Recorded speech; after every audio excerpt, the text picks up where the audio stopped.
Hannah Arendt analyzed few categories of Vita activa, 25 में आया है।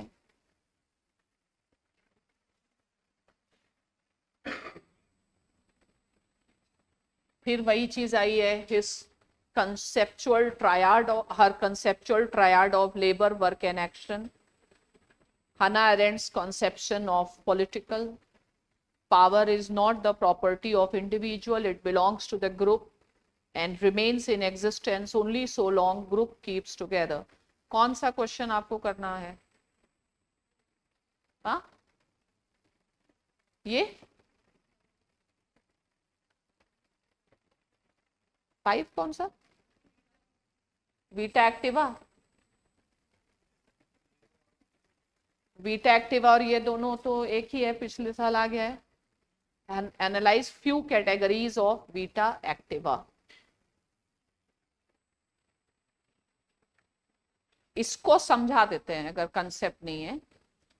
अब ये आ गया है, फिर आया, फिर ये कब आया? 19 में। ये कर लेते हैं,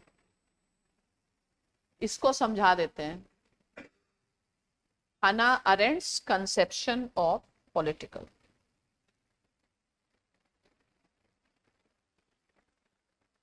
इसी में उसको समझा देते हैं।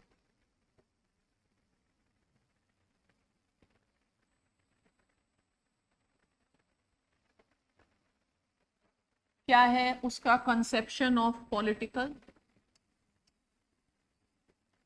हाँ समर्थ जी बताएं। हाय राम, तुम याद करते क्यों हो? मतलब कैसे याद करते हो?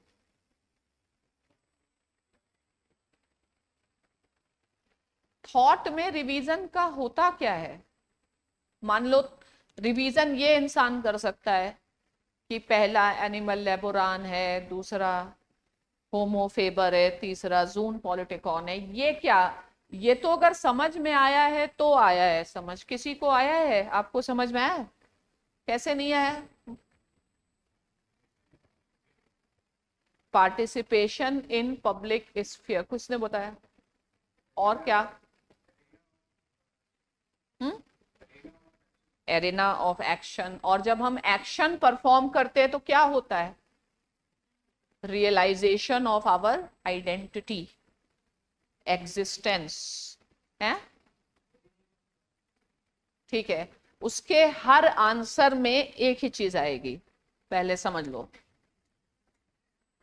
हम समझो उसके सारे कॉन्सेप्ट्स हमें पता है, तो कहां से हम हना एरेंट को स्टार्ट कर रहे हैं? सबसे पहले ऑन ओरिजिन्स ऑफ टोटलिटेरियनिज्म।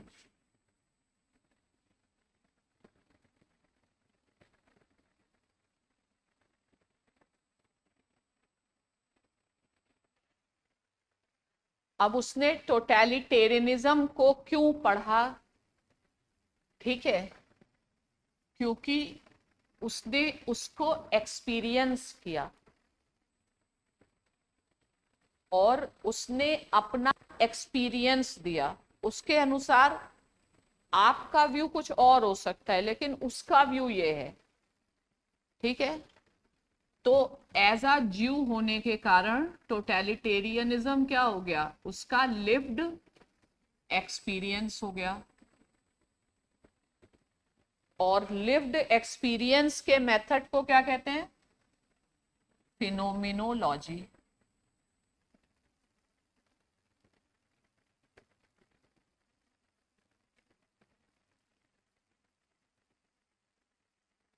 ठीक है, अब टोटलिटेरियनिज्म को कैसे डिफाइन किया जा सकता है? टोटलिटेरियनिज्म को डिफाइन किया जा सकता है victory of economic over political.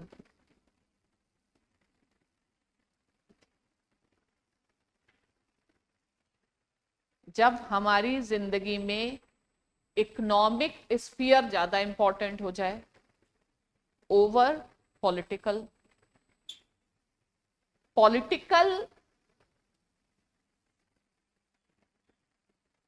Action से लिंक्ड है उसका कंसेप्ट जून पॉलिटिकॉन।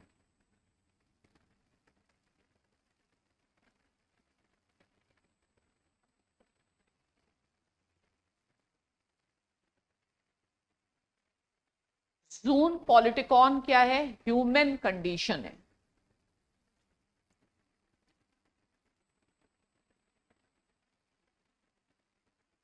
आप पूरे ह्यूमन कंडीशन में तब रहते हैं जब आप पॉलिटिकल स्फीयर में पार्टिसिपेट करते हैं। ये ह्यूमन नेचर नहीं है, ये ह्यूमन कंडीशन है। क्योंकि जब हम ह्यूमन नेचर की बात करते हैं तब हम एसेंसेस की बात करने लगते हैं। जब हम एसेंसेस की बात करते हैं तो हम टोटलिटेरियनिज्म में घुस जाते हैं। जैसे कार्ल पॉपर ने बताया कि ओपन सोसाइटी और इट्स एनिमीज में जो टोटलिटेरियन फिलॉसफीज हैं वो कैसी होती हैं? एसेंशियलिस्ट होती हैं। तो प्लेटो क्या है? एसेंशियलिस्ट है। और एसेंशियलिज्म जो है वो टोटलिटेरियनिज्म के बेस में जाता है। तो उसको छोड़ करके वो कहता है ये ह्यूमन कंडीशन है। तो ह्यूमन कंडीशन पॉलिटिकल में क्या करते हो? आप रियलाइज करते हो, आपका लिव्ड एक्सपीरियंस बनता है। ठीक है? तो जब आप पॉलिटिकल में जाते हो आप बोलते हो, स्पीच इज एक्शन, और आप बोलने के थ्रू अपनी आइडेंटिटी को रिप्रेजेंट करते हो। ठीक है? तो जब आप पॉलिटिकल में जाते हैं, आप जैसे यहां पर हम, मेरी आइडेंटिटी क्या है बताओ? टीचर। तो जब हम टीचर आप हमें बता रहे हैं तो आप मेरी सिर्फ प्रोफेशन के थ्रू मेरी आइडेंटिटी बता रहे हो। ठीक है? तो हम लोग ये बताते हैं कि व्हाट, हूं नहीं बताते हैं। हम बच्चे से कहते हैं तुम्हें आगे बन के, बड़े बन के क्या होके क्या बनना है? What, not who. कैसा इंसान बनना है ये नहीं बताते हैं। तो आपने मुझे टीचर बताया, आपने मुझे कैसा इंसान क्यों नहीं बताया? क्या आई एम ओनली टीचर, एक इंसान के रूप में मेरी कुछ आइडेंटिटी होगी? लेकिन तुम्हारे सोचने का तरीका क्या है? तो हम टीचर हैं, हम इंसान नहीं।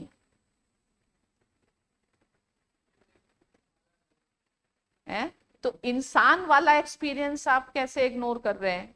इंसान बोल रहा है ना, टीचर तो एआई भी है। तो अगर आप हमको सिर्फ टीचर समझेंगे तो आज हमारी जगह एआई पढ़ाने लग जाएगा तो आपको दिक्कत नहीं होगी। तो टेक्नोलॉजी जो है वो इंसान को खत्म कर देगी। लेकिन अगर आप हमें एक इंसान समझेंगे, इंसान एक यूनिक है, उसकी अपनी आइडेंटिटी है, तो टेक्नोलॉजी से टोटलिटेरियनिज्म आ जाएगा, ऑब्जेक्टिफिकेशन हो जाएगा। और इंसान की क्या खास बात है कि वो स्पेसिफिक है, यूनिक है। तो हमारे लिए आप केवल स्टूडेंट नहीं है, आप एक यूनिक इंसान भी हैं। अगर हम केवल आपकी यूनिकनेस नहीं देखेंगे, हम बस आपको स्टूडेंट समझेंगे, तो हर इंसान की अपनी अलग अलग खासियत है, अपनी अलग अलग कमी है, अपनी अलग अलग स्ट्रेंथ है। हम one size fit for all formula देने लग जाएंगे तो क्या वो वर्क करेगा? वही सब तो टोटलिटेरियन थिंकिंग है। ठीक है? तो ह्यूमन कंडीशन मतलब हम अपनी ह्यूमन कंडीशन रियलाइज करना चाहते हैं, और तुम लोगों ने मेरे को बिल्कुल दुखी कर दिया। तुम्हारी नजरों में हम सिर्फ एक टीचर है। अब हम यहां से जा रहे, राज्यसभा में जाएंगे हम, वहां पे जाके शायद लोग इंसान समझना चालू कर दें, या पंचायत में जाएंगे, पंचायत में तो कोई पॉल साइंस पढ़ेगा नहीं। ठीक है? तो तुमने हमको एक ऑब्जेक्ट बना दिया, यूटिलिटेरियन अप्रोच कर दी। है ना। और तुम हमारे जीवन का या हमारे व्यक्तित्व का और कोई एस्पेक्ट जानते ही नहीं, कि जानते हो?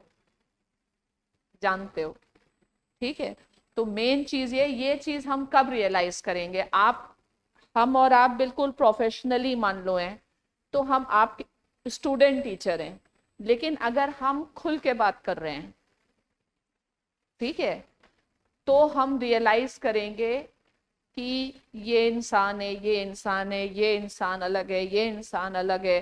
तो तुमको सेमिनार हॉल वहां वाले रूम में ले गए, यहाँ पे तो सब एक जैसे दिख रहे हैं, लेकिन अगर वहां पे ले गए, हमने कहा सारे लोग लिखो, वही चीज को हर लोग अलग अलग भी लिख रहे हैं, तो तुम अपने को रियलाइज कर रहे हो, तुम्हारी क्या खास बात है, क्या तुम चाहते हो कि तुमको as a कॉग in a machine समझा जाए, या आपकी यूनिक प्रॉब्लम को समझ के आपके सॉल्यूशंस दिए जाएं। ठीक है, तो हर इंसान को आइडेंटिटी क्राइसिस होती है, इसी आइडेंटिटी क्राइसिस का फायदा उन्होंने उठाया, रेसिज्म बना दिया। ओके, तो यहां पे आप क्या रियलाइज करते हो? आइडेंटिटी। आइडेंटिटी का मतलब क्या? यूनिकनेस। अगर हर इंसान यूनिक है तो क्या है? प्लूरैलिटी है। प्लूरैलिटी ही किसको डिफीट कर रहा है? टोटलिटेरियनिज्म को, जो होमोजेनाइजेशन है। तो पॉलिटिकल स्फीयर का क्या इंपॉर्टेंस है तुम्हारी जिंदगी में?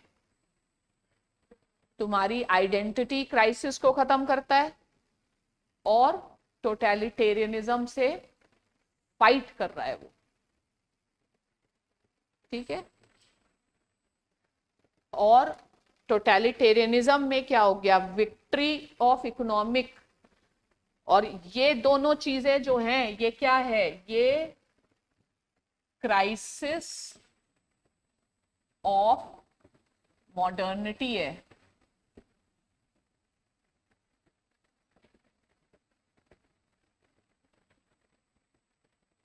कि मॉडर्न जिंदगी में हमने इकोनॉमी को प्रायोरिटी दी। तो ये समस्या किसकी है? जॉन लॉक से चालू हो गई फिलॉसफी में। तो हम 3 तरीके के एक्शन परफॉर्म करते हैं, या 3 एक्शन हम परफॉर्म करते हैं। एक एक्शन परफॉर्म करते हैं लेबर। ये क्या है? रेल्म ऑफ नेसेसिटी है,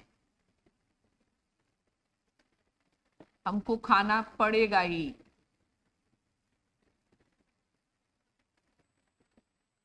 फिर हम वर्क करते हैं, जिसमें हम दुनिया का कल्चरल, वो ऐसे बोलते हैं, कल्चरल आर्टिफैक्ट्स बनाते हैं।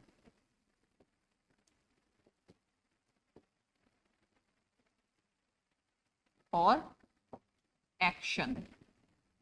एक्शन सबसे इंपॉर्टेंट क्यों है? क्योंकि हम इसी में अपने सेल्फ को रियलाइज कर रहे हैं।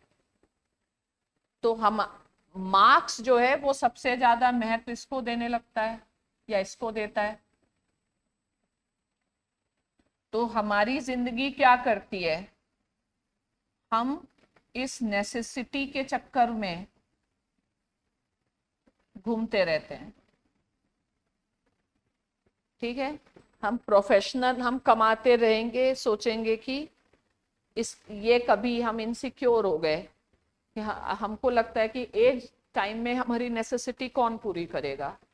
तो ये हम इस चक्र में, चक्रव्यूह में पड़ जा रहे हैं। और हम क्या एक ह्यूमन लाइफ लीड कर रहे हैं? हम नहीं लीड कर पा रहे हैं, ठीक है। तो अब टोटलिटेरियनिज्म की क्या खास बात है? टोटलिटेरियनिज्म आपको ऑब्जेक्ट के फॉर्म में डील कर रहा है। तो आप मास हो, मतलब आप थॉटलेस हो,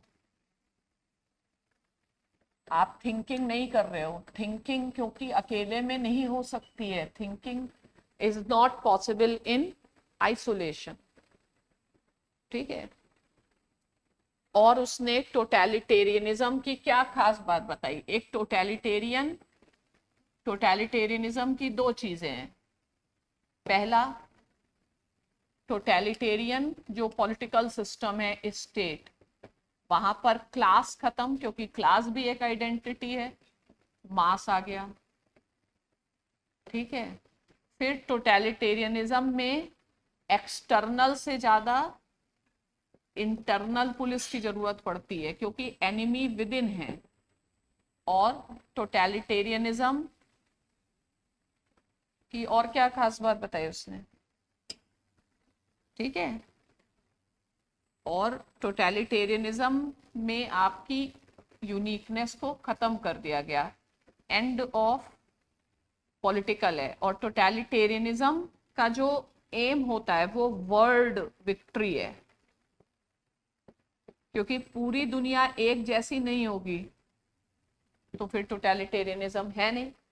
और टोटलिटेरियन सोसाइटी में जो इंसान होता है उसका डिपिक्शन उसने किसके फॉर्म में करा, आइकमैन। आइकमैन टोटलिटेरियन सोसाइटी में रहने वाला इंसान है। ठीक है।